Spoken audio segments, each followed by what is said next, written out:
Сургалтын менежер маань үдийн цайны систем болон сүү хөтөлбөртэй холбоотойгоор тогоож хоол зүйч нэгтлэн дээрээ хэрхэн эрх үүсгэх талаар заавар хүсэмжлэгийг хургуулж байна. Өөрийн эрхээрээ нэвтэрч орсны дараагаар ажилтай албан хаагчид засны албан хаагчид төрөл рүү орно.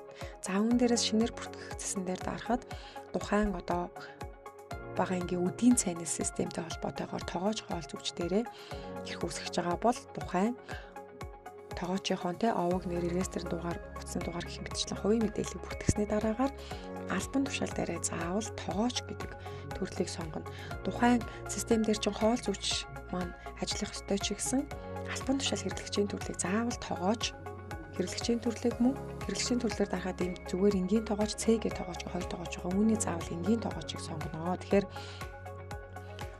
менежерүүд маань албан тушаалаа хоол зүйч гэж сонгочоор тогоочийн дээр систем рүү орохгүй гэсэн үг шүү. За тэгэхээр энэ хэрэглэгчийн төрөл болон мөн албан тушаалаа хоёулангийн тогоочор сонгохыг анхаараарай. За ингээд нэвтрэх нэр нууц үгийг өөрсдөө та нар хийж өгөөд хадгалах төвчлөрийг дарна. За мөн дараа нь сүү хөтөлбөртэй холбоотойгоор нэгтлэн дээрээ эрх үүсгэхийн тулд мөн яг эндсэн дээрээ тухайн нэгтлэнгийнхаа овог нэр хувийн мэдээллүүдийг оруулж дуусны дараагаар албан тушаал дээрээс нэгтлэн бодогч тооцооны гэсэн албан тушаалыг сонгоод хэрэглэгчийн төрлөөсөө та нэгтлэн бодогч гэсэн төрлийг сонгож өгнө.